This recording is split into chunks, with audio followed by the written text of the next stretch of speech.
こんにちは、もやいの大西蓮です。今、新型コロナウイルスの影響で、なかなかオフラインで、もやいのセミナーが実施できないということで、今回、こういった形の動画の配信という形で、もやいのセミナーの、一部をお届けしたいというふうに思っています。で、今日私がこの後お話しするのは大きく分けて4つありまして、1つは、そもそも貧困って何だろうかというお話、それから日本の貧困について、これ2つ目ですね。で、3つ目は今コロナの影響でどういった問題が起きているのかということをお話しします。で、4つ目は生活保護とはどういう制度なのか、この4点について動画で簡単にご紹介したいというふうに思っています。なかなか慣れないのでお聞き苦しいこともあるかと思いますが、よろしくお願いします。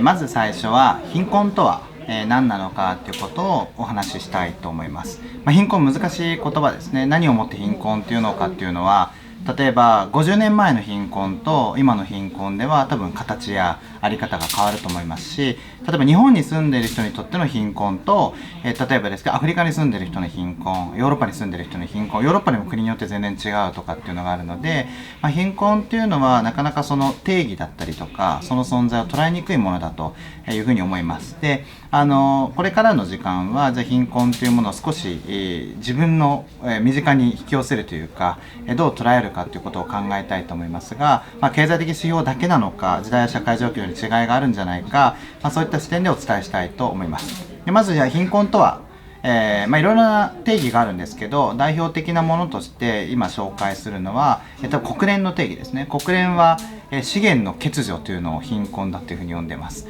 資源ってなんだっていうことですね。欠如ってどういうことだ、ないのか少ないのかどっちなんだ、難しいですね。で、UNDP、同じく国際機関の UNDP は、教育、仕事、食料、保健、医療、飲料水、住居、エネルギーなど最も基本的なものやサービスを手に入れられない状態だというふうに定義しています。でもこの定義は確かにちょっとそれっぽい、必要なものが手に入らない。じゃあ日本ではどうなのかっていうと、日本で貧困、これらのもの手に入らないかっていうと、大多数の人は手に入るというのがあると思います。だからもしかしたら先進国の貧困ということを考えた時にはこの定義では足りないかもしれないと。じゃあそれをどう表現するかっていう時に、貧困という言葉とは少し違う言葉になるんですが、社会的排除という言い方をして表現することがあります。で、これ先ほどと同じように国連の定義で社会的排除って何かというと、個人または特定のグループが非自発的に社会から追い出されることを意味し、複雑で多分野にわたる不利を伴うもの。ちょっと分かりづらいですね。要は特定のグループの人たちが望まないで、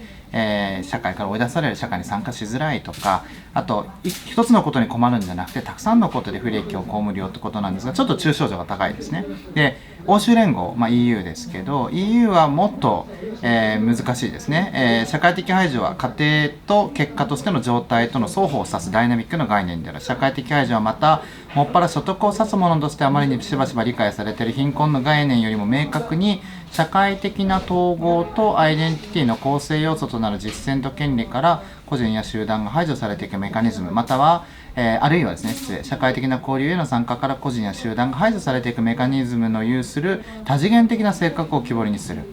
分かりづらい。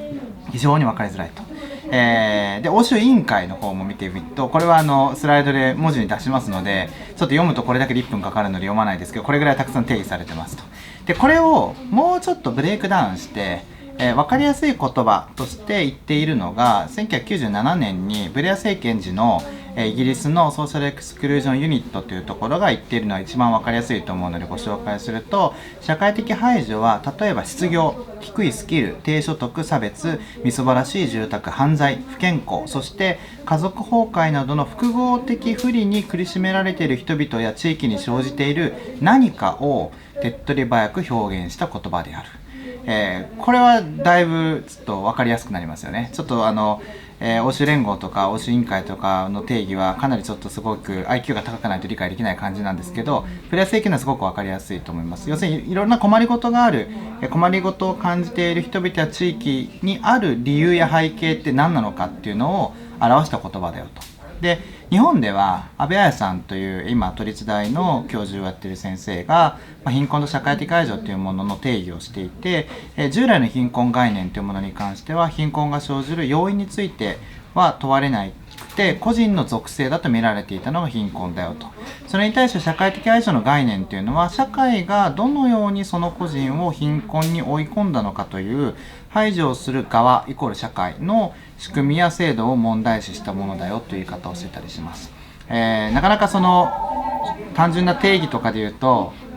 すごく難しいんですけれども、貧困社会的排除似ているようでちょっと違う部分もある。でも根底も似ている。でその両面から日本の貧困を考えたいと思いますけれども、その前段でじゃあ貧困っていう時に今定義の話いろいろ言いました。結構難しいです。いろんな定義があって、それをどう評価するのか指標にするのかっていうので、ちょっともうちょっと指標の話をしますが、貧困を測る指標として、よく使われているものを紹介しますが、一つは絶対的貧困というもの。これは資源の絶対的な不足って言われています。2015年の世界銀行の定義だと、1日1アメリカドル、1.9アメリカドル以下の人が7億5000万人いましたと。ただこれ1日何ドル以下って言っても国によって貨幣価値が違いますし、経済状況も違うので、これだけで比べるのは、正直ナンセンスな部分はありますが、一方で、冒頭紹介した国連の定義のような資源の欠如というものはもしかしたら端的に表しているかもしれません。で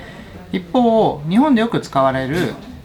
貧困というもの、これは2つ目のお話でより細かくお伝えはするんですが、日本で貧困って言った時によく使われる貧困率とかっていうのは相対的貧困という指標をもとに算出されています。でそれはどういうふうに出すかというと、その社会の文化水準、生活水準と比較した際に一定程度以下で困窮している状態というのを一応定義にしていて、 OECD の相対的貧困率というのは中央値の 50% 以下、平均ではなくて中央値、1億2000万人いたとしたら6000万番目の人の数字の 50% 以下というのが貧困だよというふうに定義していたりします。ただこれもじゃあ 51% の人は貧困じゃないのかとか、そもそもその所得の分布がどうなってるのか、いろんな捉え方があるので、イコールこれが貧困じゃないっていうのを測るのは難しいとも言われてます。でもうちょっと違う要因を入れていく考え方みたいなものを2つだけ紹介すると、1つは相対的剥奪という考え方ですね。ピーター・タウンゼントという人が言っていたりするんですけれども、皆が当たり前と考えているような行為を実行できないという人たちが存在しており、かつその割合はある所得水準を下回ると急速に高まっていくと。ある種、みんなが例えばスマホを持ってるのが普通だとか、高校に行くのが普通だとか、我々の社会にいろんな当たり前があったとして、その当たり前がある一定以下の所得水準以下になると急にできなくなってくるよと。それを相対的剥奪と言おうと。これはどちらかというとイメージがしやすいかもしれません。それから最近すごくいろんなどう貧困を評価するかっていうことで、人間開発指数とか幸福度とか多次元貧困、いろんな定義がありますけれども、これは貧困を多面的に捉えるために、じゃあ教育だったり健康だったり平均寿命だったりいろんな変数を掛け合わせて、数値にして、評価をしようという試みだったりします。ここまでいろいろ貧困の話できましたが、本当にどう評価をするのか、指標を作るのかっていうのがとても難しいものだということはなんとなく理解していただいたと思いますし、もしかしたら日本には当てはまらないものもあるかもしれない。なのでいろんな定義を紹介したんですけど、僕らが貧困をどう捉えているのかっていうことをシンプルにお伝えして第1部終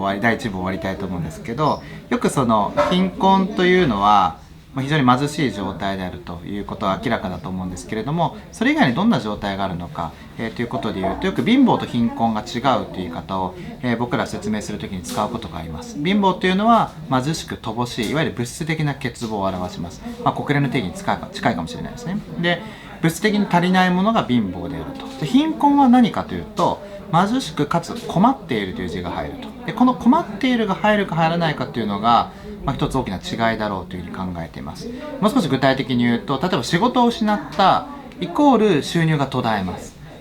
貧困になるリスクがあるわけですが、イコール貧困ではないですよね。例えば、次の仕事がすぐ見つかるとか、例えば特別な資格や技術や学歴が高くて、仕事の再就職がしやすいとか、実はお金持ちで働かなくてもやっていけるとか、パートナーの方がすごい稼いでいるとか、そういったその人が持っている他のさまざまな要因によって同じリスクでも貧困になる人とならない人がいます。で、これを僕らはつながりであるとか、その人が持っているためであるとか、そういう方をして表現していますが、なので貧困というのは貧しくかつ困っている状態、困っている状態の背後には必ず社会的な孤立がある。相談できる人がいない、頼れる人がいない、その孤立の問題があって初めて貧困であるというふうに僕らは捉えています。ただこの孤立というのはなかなかその指標として表現するのが難しい、なのであえて言うと、先ほどご紹介するような中で言うと社会的排除というものに含まれる部分があるかもしれませんが、一方でその孤立と経済的な問題と両輪であると、そこを意識した上で貧困の問題を考えていくということが大事だというふうに思っています。第1部は以上です。